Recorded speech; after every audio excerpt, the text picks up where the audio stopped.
जयंती आणि 920वी महात्मा बसवेश्वर जयंती या निमित्ताने आयोजित या उत्सवामध्ये या कार्यक्रमाचे अध्यक्ष आदरणीय प्राचार्य डॉक्टर सूर्यकांत जोगदंड सर, आत्ताच ज्यांनी या कार्यक्रमाचा अतिशय उत्कृष्ट असं प्रास्ताविक केलेलं आहे ते माजी सरपंच या संस्थेचे उपाध्यक्ष माधवराव पेटकर सर, गुरुनाथ पेटकर सर, शंकरराव खरात या नगरीचे सरपंच आणि अतिशय उत्कृष्ट असं संचलन केलेले पांचाळकर, माझ्या पत्नी सौभाग्यवती सुवर्णा होनगाव आणि आज इथं उपस्थित असलेल्या महिला प्रतिनिधी म्हणून सुरेखाताई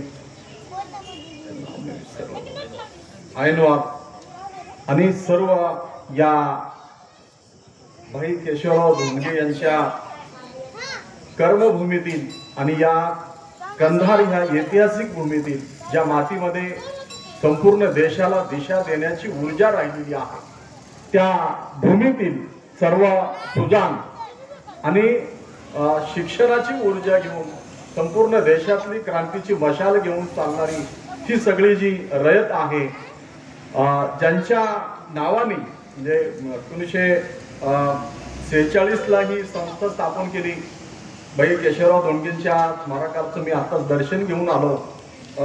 मातोश्री मुक्ताई धोंडगे आणि या दाम्पत्याने या भागामध्ये शिक्षणाचं जे सार्वत्रिकरण केलं आणि सर्व समाज कशा पद्धतीने शिकला पाहिजे आणि म्हणून 1993 ला त्यांनी 52 प्राथमिक शाळा काढल्या, 2 उच्च महाविद्यालय त्यांची चालू आहेत, 1 लॉ कॉलेज चालू आहे, 13 ज्युनियर कॉलेज आहेत आणि त्यांनी आयुष्य 102 वर्ष जगलेलं आहे. स्वातंत्र्य आंदोलन, हैदराबाद मुक्ती आंदोलन, संयुक्त महाराष्ट्राची चळवळ आणि आणीबाणीच्या नंतर जी निवडणूक आली त्याला भास्कर लक्ष्मण भोळेंनी भारताचं दुसरं स्वातंत्र्य असं म्हटलेलं आहे. कारण स्वातंत्र्याच्या अवघ्या 19 वर्षामध्ये स्वातंत्र्याचा सूर्य मावळलेला होता, तेव्हा आणीबाणीच्या विरोधामध्ये संपूर्ण देश पेटून उठला होता, देशातली सर्व जेल भरलेली होती. त्या काळामध्ये भाई केशवराव धोंडगे हे सुद्धा जेलमध्ये होते. सेकापचा शेतकरी कामगार पक्षाचा झेंडा हातात घेतलेले मी लहान असताना, मी 1976 ला माझा जन्म आहे. या मन्याड नदीचं पाणी माझ्या गावाला येते, मी सुद्धा मनाड खोऱ्यातला आहे आणि म्हणून जेव्हा आम्ही लहान असताना भाई केशवराव धोंडगेची भाषणं ऐकायची तेव्हा हा मन्याड खोऱ्यातला वाघ जे सह्याद्रीच्या कपाऱ्यातून सिंह गर्जतो जे आपण महाराष्ट्र गीत गातो आणि शिवाजी राजांनी एक राज्य निर्माण करून दाखवला. अवघ्या 15व्या वर्षी हिंदवी स्वराज्याची शपथ घेतली आणि एक आपलं ध्येय निश्चित केला. तसं या मन्याड खोऱ्याची छाप या महाराष्ट्राच्या विधान परिषदेमध्ये, विधानसभेमध्ये नव्हे तर आणीबाणीच्या नंतर 1977 मध्ये देशाच्या पार्लमेंटमध्ये ठसा उमटवणारा जनतेचा, लोकांचा प्रतिनिधी कसा असावा याचा एक उत्कृष्ट नमुना म्हणून आणि त्यांनी 6 वेळा आमदार आणि 2 वेळा खासदार म्हणून या मातीतल्या लोकांचं प्रतिनिधित्व केलेलं आहे. आज राजकारण कुठल्या परिस्थितीमध्ये आहे हे आपल्याला ज्ञात आहे आणि म्हणून अशा कर्मयोगाच्या संस्थेमध्ये, भूमीमध्ये मला आज बोलण्याची संधी जोगदंड सरांनी दिली. मी सर्वप्रथम त्यांचा आभार मानतो. आपल्या सर्व या भूमीमध्ये आपल्याला सर्वांना शिवचरित्र कोणाला माहित नाही. राजा छत्रपती आणि जगज्योती महात्मा बसवेश्वर हे दोन्हीही युगप्रवर्तक आहेत, हे दोन्हीही क्रांतिकारक आहेत, प्रस्थापित समाज व्यवस्थेच्या विरोधामध्ये बंड करणारी आहेत आणि त्यांचा बंड हा विश्वाच्या विरोधातला आहे. म्हणजे असा एकही राजा नाही की जो शिवाजी राजांसारखं शून्यातून हिंदवी स्वराज्य निर्माण केले असा. आणि 12व्या शतकामध्ये म्हणजे कुठल्याही समाजामध्ये हे नसताना जगामध्ये ज्याला आपण इंग्लंडला लोकशाहीची जननी म्हणतो त्या ठिकाणी सुद्धा लोकशाहीचा विचार आलेला नव्हता. अशा काळामध्ये म्हणजे 1105 चा त्यांचा जन्म आहे, 62 वर्षाचं आयुष्य जगज्योती महात्मा बसवेश्वरांना लाभलेलं आहे. शिवाजी राजांना 1630 ते 1680 असं 50 वर्षाचं आयुष्य लाभलेलं आहे. आयुष्य किती लाभलेलं आहे हे महत्वाचं नाही, पण त्या लाभलेल्या आयुष्यामध्ये त्यांनी जे अद्वितीय असं कार्य केलेलं आहे ते संपूर्ण जगाला दिशा देणारा आहे, सर्वकालिक सत्य असं आहे. आणि म्हणून आज सुद्धा त्यांचा विचार संपूर्ण जगामध्ये प्रसारित करण्यासाठी म्हणून आपण त्यांची जयंती साजरी करत असतो आणि ही मोठ्या प्रमाणामध्ये सगळीकडे होत असते. आज हा सुवर्णयोग आहे की 12व्या शतकामध्ये एक मांडलेला विचार, जो लोकशाहीचा विचार आहे, जो समतेचा विचार आहे, जो स्वातंत्र्य न्याय समाज व्यवस्था निर्माण करतो म्हणणारा विचार आहे. कारण ही आजच्या संविधानाची मूल्य आहे. 12व्या शतकात तो विचार मांडणं हे अद्वितीय क्रांतिकारक असं कार्य आहे. बसवेश्वरांनी जसा शिवाजी महाराजांनी 15व्या वर्षी हिंदवी स्वराज्याची शपथ घेतली, तसं बसवेश्वरांनी अवघ्या 8व्या वर्षी प्रस्थापित समाज व्यवस्थेच्या विरोधामध्ये बंड केला. त्यांची मुंज करण्याचा प्रसंग आला तेव्हा ते म्हणाले की ग्रंथामध्ये काय आहे, वेदामध्ये काय सांगितलेलं आहे, उपनिषदामध्ये काय सांगितलेलं आहे हे मला मान्य नाही. माझी अक्का नागमा ही माझ्यापेक्षा मोठी आहे आणि ती स्त्री आहे म्हणून जर तिची मुंज होणार नसेल तर माझीही मुंज होणार नाही. पुराणामध्ये काय सांगितलं हे मला माहिती नाही, पण हे माझ्या विवेकाला पटत नाही असं म्हणणारा आणि आपल्या स्वातंत्र्यासाठी नाही तर आपल्या हक्काच्या स्वातंत्र्यासाठी संपूर्ण समाज व्यवस्थेच्या विरोधामध्ये बंड पोकारणारा महात्मा जर कोण असेल तर तो महात्मा बसवेश्वर आहे. आणि यांनी हा जो बंड पोकारलेला आहे, ही जी क्रांती केलेली आहे आणि त्याचा परिणाम त्यांना घरातून बाहेर पडावा लागलेला आहे. आपण आपल्या स्वातंत्र्यासाठी लढा देतो, महात्मा बसवेश्वरांनी हक्काच्या स्वातंत्र्यासाठी लढा दिलेला आहे. आणि त्यांचा हुंकार होता की स्त्रीला स्त्री म्हणून स्वातंत्र्य नको आहे. आपण अलीकडे पाहतो की स्त्रियांना बसमध्ये स्त्री आहे म्हणून आपण गर्दी असेल तर सीट देतो, कुठं काही हे असेल महिला आहे तर तसं नाही. बसवेश्वरांनी सांगितला की स्त्रीला स्त्री म्हणून नाही तर माणूस म्हणून तिचे हक्क मिळाले पाहिजे. ती सुद्धा माणूस आहे, ती स्त्री आहे याचा अर्थ तिला मुंज नाही, तिला देवळात प्रवेश नाही. नाहीतर बुद्ध धर्मामध्ये सुद्धा, जैनांमध्ये सुद्धा स्त्रियांना समतेचा हक्क नव्हता. बुद्धाच्या तत्वज्ञानामध्ये सुद्धा स्त्रियांना बुद्ध भिक्षूंमध्ये घेतलेला नव्हता. पण बसवेश्वरांनी ही क्रांती केली आणि स्त्री पुरुष समानतेचा विचार मांडला. 18 पगड जातीतल्या लोकांना एकत्र केला आणि जगातली पहिली पार्लमेंट जिला आपण म्हणू अशी अनुभव मंडप नावाची संस्था त्यांनी स्थापन केली. तसं पाहता शिवाजी राजे आणि महात्मा बसवेश्वर हे दोघंही याच मातीतले महाराष्ट्रातल्या. कारण महात्मा बसवेश्वरांनी आपलं जे कार्य चालू केलेलं आहे ते मंगळवेढ्याला त्यांनी चालू केलेलं होतं चालुक्याच्या मध्ये, आणि शिवाजी महाराजांनी सुद्धा या भूमीमध्ये कार्य चालू केलेलं आहे. आणि म्हणून ही साम्य स्थळ आहेत की महात्मा बसवेश्वरांनी 18 पगड जातीतल्या लोकांना जे प्रस्थापित समाज व्यवस्था अतिशय कर्मठ होती, अंधश्रद्धा होती, लोकांना जगण्याचा हक्क नव्हता, अशा सगळ्या काळामध्ये बहुदेव उपासना सुरू झालेली होती आणि अशा काळामध्ये मंदिरामध्ये प्रवेश नाकारला जात होता. अशा काळामध्ये एकेश्वर उपासना सांगितली आणि 18 पगड जातीतल्या सर्वसामान्य कष्टकऱ्यांच्या गळ्यामध्ये इष्टलिंग बांधला आणि त्यांना सांगितलं की देह हेच देवालय आहे. मंदिरामध्ये जर प्रवेश नसेल तर त्याच्यामध्ये वेळ घालण्याची गरज नाही, तर आपलं देह हे देवालय आहे आणि तुमचा देव तुमच्या देहावर. आणि म्हणून त्यांनी प्रत्येकाच्या गळ्यामध्ये लिंग बांधलेला आहे. ही त्या काळातली फार मोठी क्रांती आहे. हा विचार म्हणजे युरोपमध्ये मार्टिन लुथर, इंग्लंडची क्रांती, अमेरिकन क्रांती, रशियन राज्य क्रांती, ह्या सगळ्या क्रांत्या नंतर झालेल्या आहेत असा तो विचार आहे. आपण सांगत असतो की लोकशाहीमध्ये असा त्रिकोण आहे, ट्रँगल, स्वातंत्र्य, समता आणि बंधुत्व आहे. ही स्वातंत्र्य समता हे त्रिभुज त्रिकोण आहे. जर स्वातंत्र्य समता यामध्ये जर बंधुता नसेल तर न्याय प्रस्थापित होत नाही. कारण स्वातंत्र्य प्रत्येकालाच हवा असते, समता नाकारले गेली म्हणून. लहान मूल आहे हे सुद्धा, याच्या मोठ्या बहिणीला जर आपण आईने अधिकचा मोठ्या ग्लासामध्ये दूध दिला शाळेत जाण्यासाठी म्हणून, नाश्त्याला मोठं प्लेट दिला, तर हा मुलगा स्वातंत्र्यासाठी बंड करतो, लढा देतो. म्हणजे काय करतो तो? त्याचं ब्रह्मास्त्र बाहेर करतो. म्हणजे काय करतो तर तो आपल्या हातातला ग्लास फेकून देतो. मला का छोटा दिलाय, तिला का मोठं दिलंय. पण जेव्हा त्याच मुलाला ही समज येते कोणती, की ही आपली बहीण आहे, हा आपला भाऊ आहे, ही समज जेव्हा येते बंधुत्वाची, तेव्हा तोच मुलगा अगोदर फेकून देत असलेला काही वर्षांनी मला नको, ताईला शाळेत जायचं, तिला अगोदर द्या म्हणून आपला दिलेला ग्लास तिला नेऊन देतो. आणि याला आपण न्याय, सामाजिक न्याय असं म्हणतो. हे कशातून प्रस्थापित होतो? बंधुत्वातून प्रस्थापित होतो. हा विचार 12व्या शतकामध्ये बसवेश्वर सांगत आहे.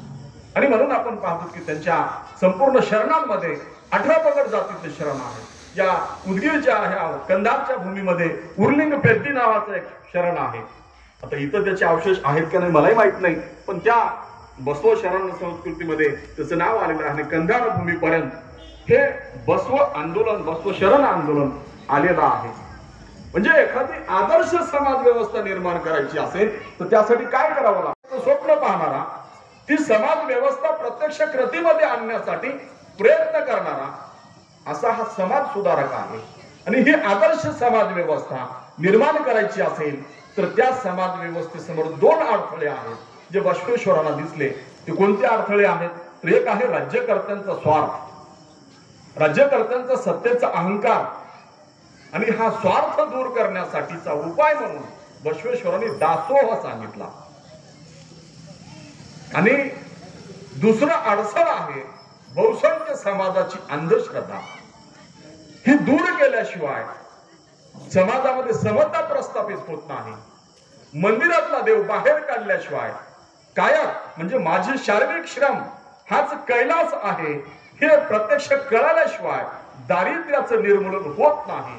म्हणून बसवेश्वरांनी अंधश्रद्धेवर, वेदावर, उपनिषदावर, शास्त्रावर कोरडे ओढलेले आहेत. आणि हे सगळं ओढत असताना त्यांनी आपलं हे जे तत्वज्ञान आहे, आपला हे जे अनुभव ज्ञान आहे ते प्राकृत भाषेमध्ये मांडलेलं आहे.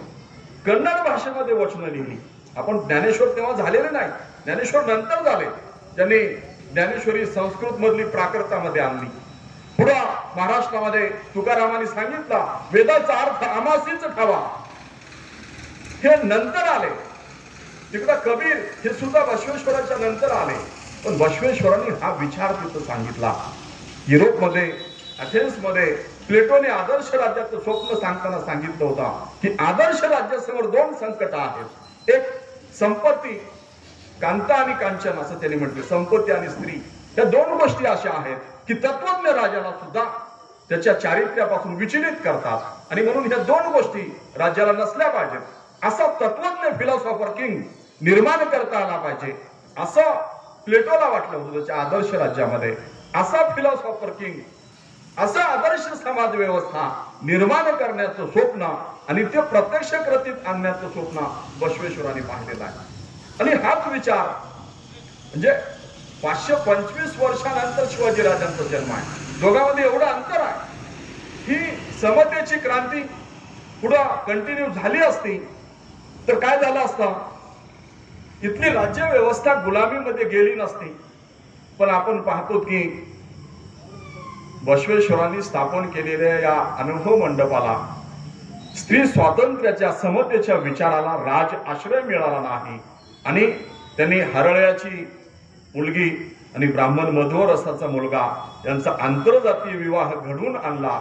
म्हणून कल्याण क्रांती झाली आणि या दोन्ही दाम्पत्याचं अतिशय क्रूरपणे हत्या करण्यात आली. आणि आपण पाहतो की सगळी शरण सैरावैरा पळाली. बसवेश्वर कुडल संगमला गेले आणि अशा पद्धतीने हे आंदोलन थांबलं.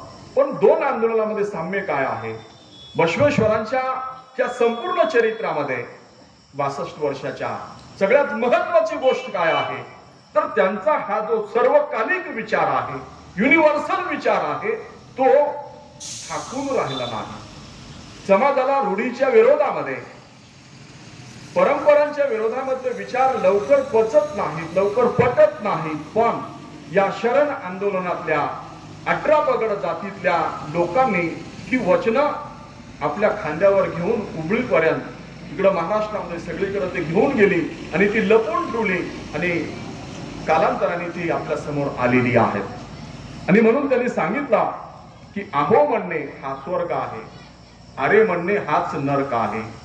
सदाचार वे स्वर्ग अनाचार वे नरक, हे कुंडल संगम देवा.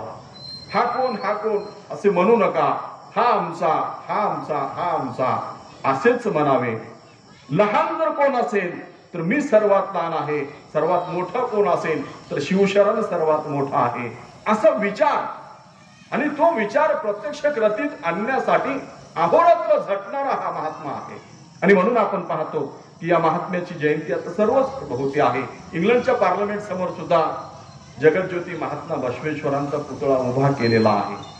हा विचार आपल्या मातीतला आहे. या विचाराचे आपण वारस आहोत, तर आपण सुद्धा हा विचार अंगीकारला पाहिजे. सॉक्रेटिसांनी व्हर्च्यू इज नॉलेज म्हटला, बसवेश्वरांनी सदाचार हाच स्वर्ग असं म्हटलं. व्हर्च्यू इज नॉलेज म्हणजे सद्गुण हेच ज्ञान आहे. बसवेश्वर काय म्हणतात? सदाचार हाच स्वर्ग आहे. त्या दोन्हीमध्ये साम्य आहे. जर ज्या ज्ञानामध्ये सद्गुण नाही, मी जर असं म्हणालो, भाई केशवराव धोंडगे जर असं म्हणाले असते की मी लोकप्रतिनिधी आहे, मी खासदार आहे, मी सकाळी 4ला कशाला उठू, मी उठल्यानंतर सगळ्यांच्या गावोगाव सगळ्या शेतकऱ्यांचं, कामगार पक्षातल्या कामगार कष्टकऱ्यांचं दुःख मी कशाला पाहू, असं म्हटलं असतं तर ते 6 वेळेस विधानसभेमध्ये आणि 2 वेळेस लोकसभेमध्ये गेले नसते. गेले असते का? गेले नसते. आणि म्हणून लोकांचं हे जे काही दुःख आहे ते समजून घेता आलं पाहिजे. यासाठी राज्यकर्त्यामध्ये सद्गुण असला पाहिजे. त्याच्या ज्ञानाला सद्गुणाचा लवलेश नसेल तर त्याचं ज्ञान कवडीमोल होत असते. मी फार पंडित आहे, पुस्तकं वाचल्याने पंडित होतो, पण त्याच्यामध्ये विजडम येत नाही, शहाणपण येत नाही. आताच आपण पाहिलंय माधवराव पेटकर सर ज्या पद्धतीने बोलत होते, मी म्हणलो आम्ही पुस्तकात वाचून एवढं चांगलं बोलू शकत नाही, हा माणूस एवढं चांगलं का बोलतो आहे. तर मला जोगदन सर सांगत होते की हे भाई केशवराव धोंडगेंच्या लोकशाळेमध्ये घडलेले शिक्षक आहेत. आणि जो लोकांच्या शाळेमध्ये घडतो, जो लोकायत असतो, तो लोकांच्या हृदयाच्या तारा छेडत असतो. लोकांना काय हवं आहे हे तो जाणतो. आणि म्हणून त्या काळामध्ये लोकांचा नारा होता, असं त्यांनी सांगितलं की धोंडगे साहेबांचा गाडा दिल्लीला धाडा. म्हणजे हे लोकातून येत असते. आताही आपण आताच्या इलेक्शन मध्ये अनेक असे कोटेशन पाहिले. आमच्या लातूरमध्ये नारा होता, लातूर मतदारसंघात एकच फॅक्टर, काळगे डॉक्टर. म्हणजे अशा म्हणी लोक स्वतःहून तयार करत असतात आणि त्या लोकांपर्यंत जात असतात. आणि असा लोकायत महात्मा बसवेश्वरही होते. आणि म्हणून त्यांचा हा जो युनिव्हर्सल विचार आहे तो पुढं जाणं आवश्यक होता. पण कल्याण क्रांतीच्या नंतर हे सगळं थांबलं. पण त्यांच्या आयुष्यातली सगळ्यात महत्वाची गोष्ट जर काय असेल तर त्यांच्या निधनानंतर अनेक वर्षांनी आज हा विचार जिवंत आहे. हे बसवेश्वरांच्या विचारामधला अतिशय उज्ज्वल भाग आहे. आणि शिवाजी राजांच्या विचारामधला, छत्रपती शिवरायांच्या हिंदवी स्वराज्यामधला सुद्धा सगळ्यात महत्वाचा घटक जर काय असेल तर ते अफजल खानाचा वध, शाहिस्ते खानाची फजिती, किंवा दिल्लीहून सुटका, आग्र्याहून सुटका, किंवा मिर्झा राजांसोबतचा तह, त्या गोष्टी नाहीत. तर 1680ला छत्रपती शिवाजी राजांचं निधन झालेलं आहे. त्यानंतर दिल्लीचा बादशाह आलमगीर या महाराष्ट्रामध्ये आलेला आहे. तो 27 वर्ष या महाराष्ट्रामध्ये लढा देतो. 27 वर्ष. तोपर्यंत आता आपल्याला असं वाटत असते की ज्यांना इतिहास माहित नाही ती लोक इतिहास घडवू शकत नाहीत. आपल्याला जर इतिहास माहित नसेल तर आपल्याला असं वाटत असते की शीख ही लढाऊ जमात आहे, पण त्यांच्या हातामध्ये तलवार गुरु गोविंद सिंगांनी दिली, गुरु नानकांनी दिली नव्हती. गुरु गोविंद सिंगांना 1707 मध्ये इथं नांदेडला त्यांची हत्या केली त्यांनी. आणि मग इथून बंदा बैरागी तलवार घेऊन तिकडे परत पाठवायला गेला. अलीकडे रामचंद्र गुहा म्हणत आहेत, अलीकडचे जे लेखक आहेत शशी थरूर म्हणत आहेत की जिथपर्यंत या मातीतल्या मराठ्यांच्या घोड्याच्या टापा गेल्या होत्या तेवढाच हिंदुस्थान आज शाबूत आहे. हे मराठे पानिपतचा रणसंग्राम जो आहे उदगीरून निघाला, कंधारहून इथले आपले पूर्वज पानिपतला गेले, आटकेपार झेंडा रोवले. कोण रोवले? आपले पूर्वज रवले. हा इतिहास दुसऱ्या नगरीला नसतो. जो या कंधार नगरीच्या मातीला जो इतिहास आहे, तो इतिहास मला जरी वाटला की नाही हा लढा माझ्या गावातून सुरू झाला पाहिजे होता, तरी सुद्धा तो सांगता येत नसतो माझ्या गावातून सुरू झालाय म्हणून. कारण तो जिथून सुरू झाला तिथूनच तो सांगावा लागतो. त्याच लोकांची पूर्वजांनी त्या स्वातंत्र्य लढ्यासाठी आहुती दिलेली असते.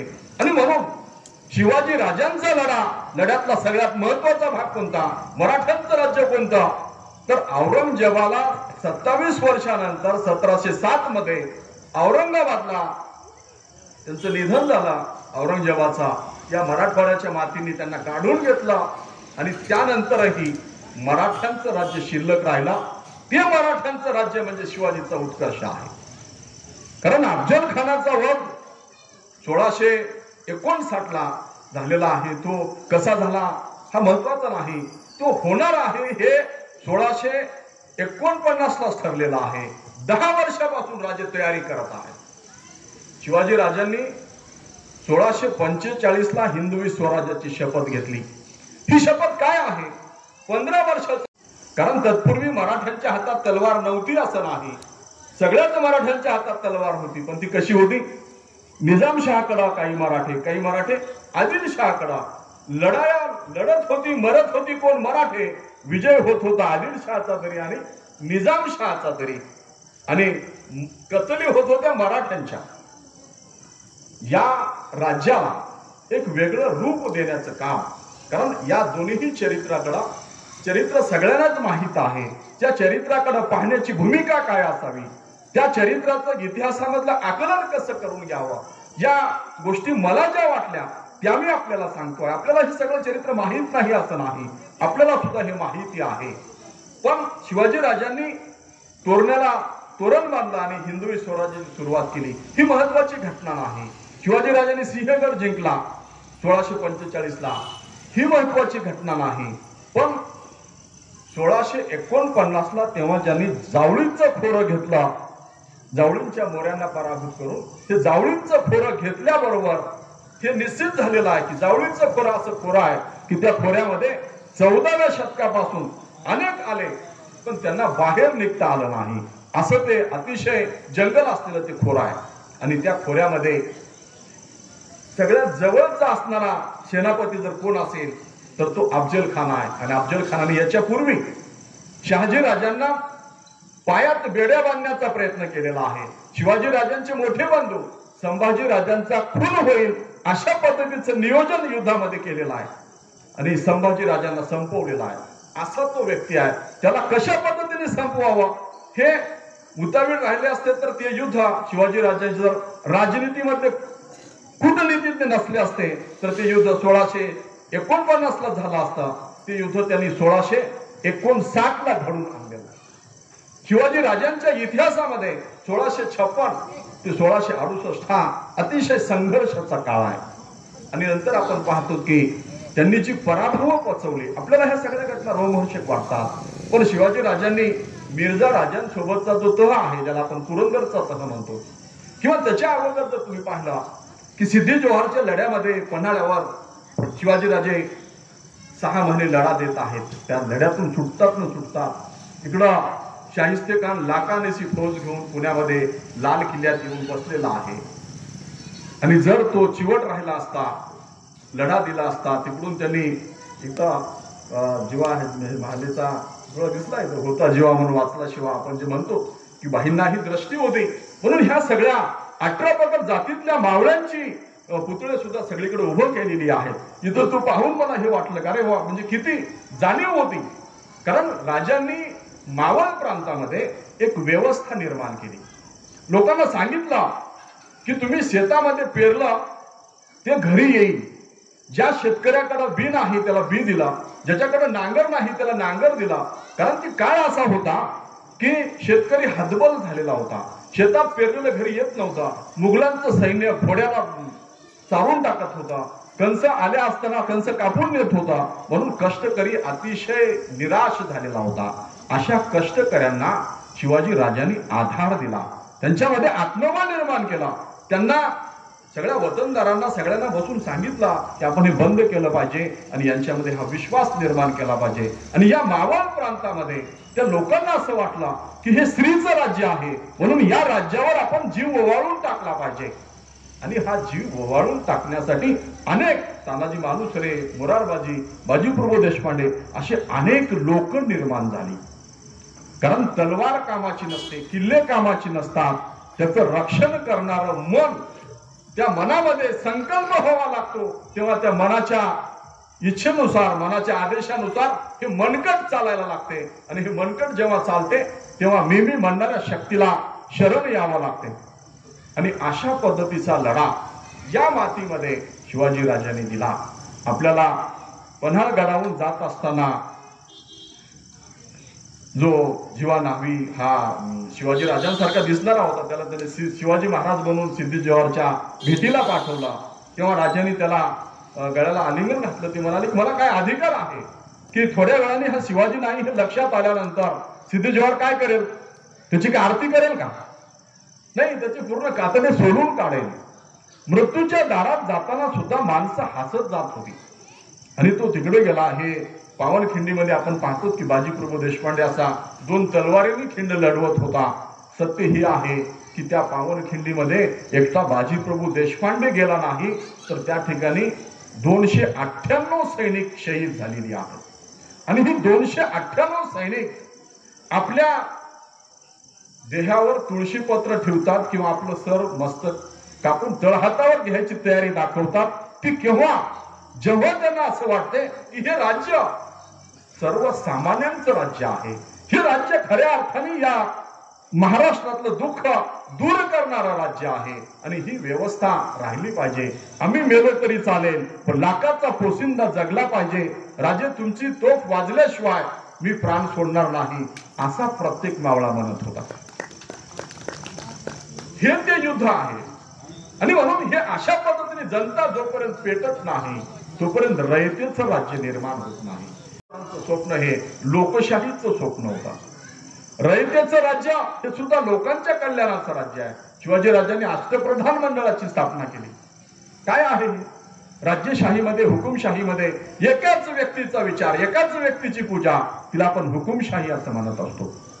आपण पाहतो की हिरण्यकशिपू अभिव्यक्ती स्वातंत्र्य हिरावत होता। पुराणामधली कथा आहे। त्याचा मुलगा भक्त प्रल्हाद काय म्हणत होता? नारायण नारायण म्हणत होता। पण त्या हिरण्यकशिपूला ते सहन झालं नाही। तो काय म्हणाला? इथं नारायण नारायण म्हणायचं नाही, हे स्वातंत्र्य तुम्हाला नाही। इथला देव कोण आहे? मी आहे। इथं कोणाला जप करायचा असेल तर हिरण्यकशिपू नावाचा जप करा, नारायणाचा चालणार नाही। तरी पण तो पोरगा ऐकत नव्हता। त्याला तेलाच्या कढईत टाकलं, कड्यावर फेकून दिलं। हे सगळे आपण लहानपणाच्या गोष्टीमध्ये ऐकतो। हे सगळं केलं, शेवटी त्याला राग अनावर झाला आणि त्याने काय केलं?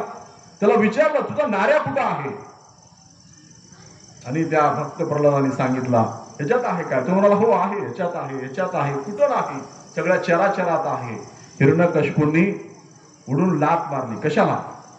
त्या खांबाला, त्या गोरखी गडाच्या खांबाला लात मारली। आणि आपण पाहतो की तो खांब दुभंगला आणि त्यातून नरसिंह प्रकट झाला। आणि त्याने काय केलं? हिरण्यकशिपूचं मांडीवर घेऊन त्याची आतडे बाहेर काढली का नाही? आणि म्हणून ही जनता, तिला जर तुम्ही अशा पद्धतीने सत्ता लादत असाल, हुकुमशाही लादत असाल, तर दुर्गाबाई भागवत म्हणाल्या आणीबाणीच्या काळामध्ये की जनता ही त्या खांबासारखी निर्जीव नाही, ती जर दोभंगली तर इंदिरा गांधीला सुद्धा निवडणुकीमध्ये पराभूत करते। आणि आपण पाहिलंय इंदिरा गांधी पराभूत झाल्या आणि 77ला भारतामध्ये जनता पार्टीचं सरकार आलं का नाही? म्हणजे अशा पद्धतीची जनता असते। आणि हे राज्यशाहीमध्ये शिवाजी राजे लोकांमध्ये बिंबवत आहेत। आणि म्हणून शिवाजी राजांमध्ये आणि बसवेश्वरांमध्ये हे साम्य आहे की बसवेश्वरांनी हा विचार, युरोपमध्ये कुठलाच विचार आलेला नव्हता तेव्हा तो विचार मांडला। आणि तो जर समाज क्रांतीचा, आदर्श समाजाचा विचार चालू राहिला असता तर ही गुलामगिरी आपल्यावर आली नसती। आणि राजकीय गुलामगिरी ही सगळ्यात भयावह गुलामगिरी असते। आणि या राजकीय गुलामगिरीमध्ये पिचत पडलेल्या समाजाला स्वातंत्र्याचं आत्मबळ देण्याचं कार्य शिवाजी राजांनी केला. आणि आपण पाहतो की नर फाटक म्हणतात या सह्याद्रीतलं गवताचं एक ना एक पाता पेटलेलं होता. आणि हे राजाच्या निधनानंतर सुद्धा संभाजी राजांची क्रूर हत्या झाली, ज्याला आपण आता संभाजीनगर नाव दिलं औरंगाबादला. त्याच्यानंतर राजाराम थोडे दिवस लढले, मराठ्यांना सेनापती नाही, ताराबाई लढत होत्या, त्याही नंतर थकल्या याही नव्हत्या, तरी सुद्धा औरंगजेबाला पूर्ण लाखांची सैन्य घेऊन तो मराठवाड्यात आलेला आहे. तब्बल 27 वर्ष आहे, तरी सुद्धा मराठ्यांचं राज्य नष्ट करता आलं नाही. हा शिवाजी राजांचा विजय आहे. हे मराठ्यांचं राज्य आहे, हे नुसतं महाराष्ट्रापुरतं नाही. आणि म्हणून आपण पाहतो की पुढं या महाराष्ट्र पूर्ण हिंदुस्थान मधल्या कुठल्याच जमातीमध्ये जे सामर्थ्य नव्हतं, राजपूतांनी औरंगजेब अकबराकडं शहाजहानाकडं चाकऱ्या स्वीकारलेल्या होत्या. मिर्झा राजे त्यांचाच चाकर म्हणून इथं आला होता. ते त्यांची चाकरी करण्यामध्ये धन्यता मानत होते. पण मराठ्यांनी अफगाणहून आलेली सगळी आक्रमणं परतवून लावण्यासाठी पुढं पानिपतच्या 3 युद्धामध्ये सुद्धा पानिपतच्या लढाईपर्यंत मराठ्यांनी जिथपर्यंत लढा दिला, मराठ्यांचे घोडे ज्या भूमीपर्यंत गेले तेवढीच भूमी आज हिंदुस्थानमध्ये आहे. आणि म्हणून ही अखंड भारत निर्माण करण्याची ताकद जर कोणामध्ये असेल, कारण शिवाजी महाराजांनी सांगितलं होतं, शिवाजी महाराजांचं युद्धशास्त्र हे आहे की शत्रूंनी युद्ध आक्रमण केला म्हणून मी त्याचं उत्तर त्याच ठिकाणी देईल असं नाही, मी त्या ठिकाणी युद्ध करणार नाही, तर माझं युद्ध मी कधी करावं आणि कुठं करावं या स्वातंत्र्य मी माझ्याकडे आबाधित ठेवलेलं आहे. त्याला आपण युद्धशास्त्रातला गनिमी कावा असं म्हणतो. अफजल खान तुळजापूरचं उद्ध्वस्त करत होता, पंढरपूरची देवस्थानं पाडत होता, का हे छेडछाड करत होता की शिवाजी राजे मैदानात आले पाहिजेत. आणि आपण राजांना संपवण्याचा विडा उचललेलाच होता, पण राजे आले का बाहेर? आले नाही. राजांनी त्याला प्रतापगडाच्या पायथ्याशी जावळीच्या खोऱ्यामध्ये बोलावून घेतला आणि मग त्याला गनिमी कावा म्हणतात की आपल्या टप्प्यामध्ये मला युद्ध कुठं करायचं आहे हे मी ठरवणार, तुम्ही नाही. आणि म्हणून 62च्या युद्धाच्या नंतर 65चं युद्ध जेव्हा भारतावर लादलं गेलं तेव्हा यशवंतराव चव्हाण म्हणाले होते, प्रति आत्रेंनी संपादकीय लिहिलं, हिमालयाच्या मदतीला सह्याद्री धावून गेला. तेव्हा यशवंतराव चव्हाण म्हणाले की पाकिस्तानने इथून आक्रमण केलं मग त्याचं उत्तर मी इथून देतो असं नाही, मी कुठून द्यायचं हे मी ठरवणार आहे. तर त्याला संदर्भ हा शिवाजी राजांच्या गनिमी काव्याचा होता. आणि आपण पाहतो की व्ही.पी. कृष्ण मेनन हे संरक्षण मंत्री म्हणून सपशेल फेल ठरले होते. नेहरूंची इच्छा नसताना सुद्धा नेहरूंना त्यांचा राजीनामा घ्यावा लागलेला होता. तेव्हा यशवंतराव चव्हाण इथलं मुख्यमंत्री पद सोडून दिल्लीला गेले, हिमालयाच्या मदतीला सह्याद्री धावून गेला. आणि आपण पाहतो की 65 युद्ध भारताने जिंकलेला, त्याला सुद्धा ही या मातीची पार्श्वभूमी आहे, या गनिमी कार्याची पार्श्वभूमी आहे. आणि म्हणून हे आपण लक्षात घेतलं पाहिजे की हे जे राज्य आहे, हा जो इतिहास आहे, हा जर आपण समजून घेतला नाही आणि आपण जागे झालो नाही, आपण गाफील राहिलो, तर तेव्हाही आपण गुलाम झालो. आणि आजही झाला नाही तर काय होते, त्याच्या मताची किंमत ठरवली जाते. जे अमूल्य असं मत आहे त्या मताची किंमत कुठं 200 रुपये, 400 रुपये, कुठं बॉटल, कुठं कोंबडी, काय चालू आहे, याला आपण लोकशाही म्हणणार आहोत काय? या गोष्टी आपण लक्षात घेतल्या पाहिजेत. आणि हे जर आपण लक्षात घेतलं नाही तर सोमनाथाचं मंदिर गजनीच्या मोहम्मदांनी 17 वेळेस लुटलं. किती वेळेस लुटलं? एकदा नाही, दोनदा नाही, 17 वेळेस लुटलं. आपल्याला प्रश्न पडला पाहिजे की जनता काय करत होती? एकच माणूस 17 वेळेस मंदिर लुटतो तेव्हा जनता काय करत होती?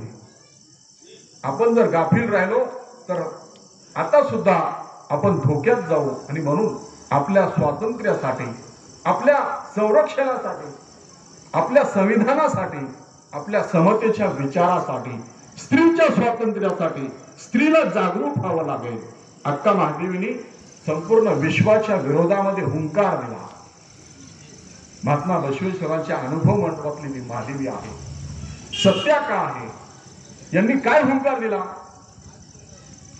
सत्याकाने सांगितलं की मी सत्यवचनच पाळणार. ती झाडून काढायची. एक दागिना पडलेला होता तरी सुद्धा तिने उचलला नाही. पहिल्या दिवशी ती झाडून काढली, दुसऱ्या दिवशी ती झाडत होती. एक गावातला धर्मगुरू जो आहे पुरोहित, त्याला तो दिसला आणि त्याला ते उचलायचं होतं आणि सकाळी सकाळी ती बाई झाडून काढायला. त्याला वाटलं ती बघली तर काय होईल माझं, म्हणून त्याला त्याच्यावर पाय ठेवून उभं टाकला. ती सगळं झाडून आली. त्याला तू सडक आता इथे मला झाडायचं. तू म्हणाला नाही नाही, तू तुझं मन कवळं होईल आणि तू काय करशील, हे दागिना उचलशील म्हणून मी याच्यावर पाय ठेवलाय. तर ती सत्याका म्हणाली, हा कालपासून इथं करून आहे, जे माझं नाही मी ते उचलत नाही. आणि म्हणून तिचं नाव अनुभव मंडपामध्ये सत्याका पडलेला होता. एक शिवशरणी आहे, ती म्हणते की शिवाजी राजांनी सांगितलं होतं की शेतकऱ्यांच्या देटाला सुद्धा धक्का लागला नाही पाहिजे. तसं बसवेश्वरांनी सांगितलं म्हणून ती सांगते की झाडाचं फूल हे मूल आहे आणि म्हणून पूजा करण्यासाठी फुलं तोडणं हे पर्यावरण उद्ध्वस्त करणं आहे. कशासाठी हे अवलंबन करतात? इष्टलिंग देह हेच जर देवालय असेल तर त्या देहामध्ये जे प्राणलिंग आहे तेच, त्याच्यासाठी कुठल्या झाडाची फुलं तोडणं किंवा काहीतरी बाह्य अवडंबर दाखवणं याची गरज नाही. आणि म्हणून एक शिवशरण आहे, शरण धुळया नावाचा, तो म्हणतो की मला मोक्षासाठी सुद्धा वेळ नाही, कारण कायकामध्ये तो एवढा एकरूप झालेला आहे. अशी कायकात एकरूप होणारी, कारण तेव्हाच्या समाज व्यवस्थेमध्ये एकतर युद्ध ही कष्ट करत नाही, पण समाजामधला कष्ट करणारा तो समाज आहे, जो कारागीर आहे, ज्याच्यामध्ये कला आहे, अशा व्यक्तीला प्रतिष्ठा मिळवून देण्याचं काम 12व्या शतकात बसवेश्वरांनी केला आणि 16व्या शतकात 17व्या शतकामध्ये शिवाजी राजांनी केला. 18 पगड जातीतल्या सगळ्या लोकांच्या हातात तलवारी दिल्या, त्यांना किल्लेदार बनवला आणि त्यांना किल्ला कसा लढवता येतो हे सांगितलं. बसवेश्वरांनी अंधश्रद्धा मोडीत काढण्यासाठी वेदावर कोरडे ओढले, सगळ्या अंधश्रद्धा मोडीत काढल्या आणि वैज्ञानिक दृष्टिकोन ग्रंथप्रमाणेवाद नाकारला, विवेकवाद सांगितला. माझ्या विवेकाला जे पटेल ते मी करेन. स्त्रियांना समता मिळाली पाहिजे, उपेक्षितांना समता मिळाली पाहिजे, अस्पृश्यता संपली पाहिजे, हा विचार बसवेश्वरांनी दिला. आणि शिवाजी राजांनी या महाराष्ट्रातल्या 18 पगड जातीतल्या लोकांना किल्लेदार बनवलं आणि त्यांनी अंधश्रद्धा दूर करण्यासाठीचे प्रसंग आहेत. एक चिंचदेवचा महाराज होता आणि तो म्हणाला की मी या भागातला कर माफ केलाय आणि त्या किल्लेदारांनी कर वसूल करणं बंद केला. तेव्हा शिवाजी राजांनी पत्र पाठवलं किल्लेदाराला, कोण तू नौकर माझा का त्या चिंचवडच्या देवाचा? आणि त्या चिंचवडच्या देवाला शिवाजी राजांनी पत्र पाठवला की अशा फालतू उचापती करायच्या नाही, जर हे करायचं असेल तर तुम्ही राज्यकारभार करा, मी त्या चिंचवडला जाऊन जप करतो, असं शिवाजी राजे म्हणाले. आणि त्याला त्यांनी तंबी दिली. एका किल्ल्याचा किल्लेदार ब्राह्मण होता आणि तो एकादशी आहे म्हणून गाफील राहिल्याचं राजांना कळालं. राजाने त्याला पत्र पाठवलेलं आहे की असं गाफील राहिलं तर गय केली जाणार नाही, ब्राह्मणाची हत्या ही ब्रह्म हत्या असते, हे मी मानणाऱ्यापैकी नाही, हे मानलं तर राज्य निर्माण होत नाही, तुला तोफेच्या तोंडी देऊन उडवून टाकून देईल, असं म्हणणारा शिवाजी राजा आहे. राजारामांचा जन्म पालथा झाला. दाशी भीत येऊन सांगायला लागली की मुलगा पालथा जन्मला. राजांनी एका क्षणाचाही विलंब लावला नाही. त्यांनी सांगितलं पालथा जन्मलाय तर तो पूर्ण पृथ्वी पालथी घालेल, राजाराम नाव ठेवा. सैनिक म्हणाले की अमावस्येच्या दिवशी लढाईला जावं का? अपशकुन असते, कसं करावं? तर राजे म्हणाले त्याच्यानंतरचा दिवस हा पाडव्याचा दिवस असतो, तो शुभ असतो का अशुभ असतो कुठलंही कार्य करायला? मग तो जर शुभ असेल तर लढाईचा दिवस अमावस्याच असली पाहिजे. आणि अमावस्येच्या दिवशी राजे युद्धाला निघाले. पुढे आपण म्हणतो की स्वातंत्र्यामध्ये आम्ही गुलाम का झालो 150 वर्षे ब्रिटिशांचे, तर आम्ही सप्त श्रंखलामध्ये अडकलो होतो. त्या सगळ्याच श्रंखला शिवाजी राजांनी तोडल्या होत्या. आपण जर विचार करून पाहिला तर आपल्याला त्या सगळ्या शृंखला दिसतील. राजाराम मोहन रायनी नंतर सतीची चाल बंद करण्यासाठी फार मोठी मुवमेंट चालवली बंगालमध्ये. जिजामाता सती गेल्या का? हा आपला वारसा आहे, बंगालचा नाही, हा महाराष्ट्राचा वारसा आहे. हा आपल्याला लक्षात आला पाहिजे. शिवाजी राजांनी समुद्रगमन बंदी होती, लोकहितवादींना प्रायश्चित घ्यायला लावलं महाराष्ट्रामध्ये.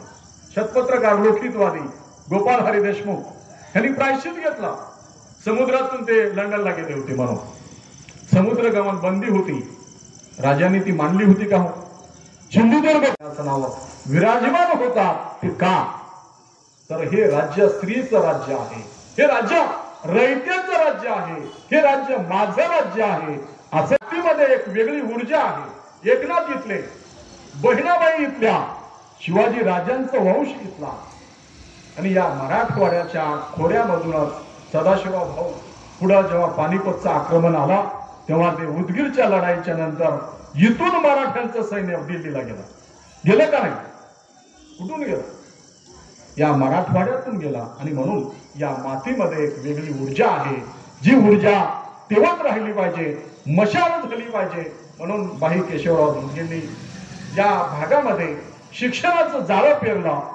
शिकला तर माणूस शहाणा होतो. पण महात्मा फुलेने जे सांगितलं, एका अविद्येने एवढा अनर्थ केला.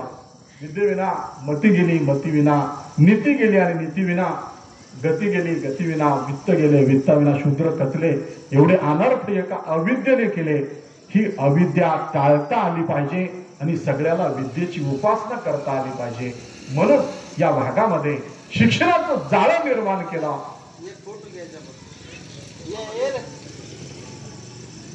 तर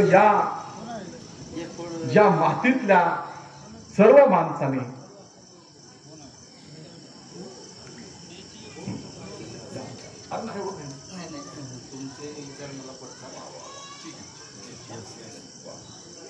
जे हे मनार खोऱ्यामध्ये ही ऊर्जा आहे बघा.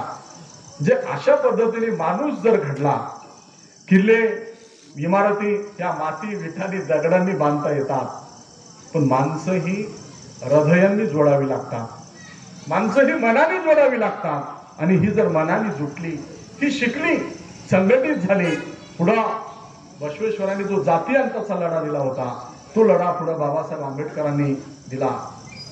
अनिलेशन ऑफ कास्ट नावाचा ग्रंथ बाबासाहेबांनी लिहिला. आणि भारतीय संविधानाचा जो मंत्र आहे समताधिष्ठित समाज, त्याची कंधारचं नाव वचन साहित्यामध्ये सुद्धा कंधारचं नाव बसवक्रांतीमध्ये जोडलेलं आहे. आणि म्हणून या मातीला एक वेगळं वैशिष्ट्य प्राप्त झालेलं आहे. दुसरीकडे आणि त्याचं चारित्र्य निर्माण करण्याचं काम बसवेश्वरांनी केला. आणि म्हणून हे निर्माण झालेलं चारित्र्य चन्न बसवेश्वरांच्या नंतरच्या आंदोलनामध्ये ज्यांनी वचन साहित्य जतन करून ठेवलं, तो त्यांच्या जीवनातला उत्कर्षाचा भाग आहे. अशी ही दोन्ही महापुरुष आहेत, युगप्रवर्तक आहेत, पूर्ण जगाला दिशा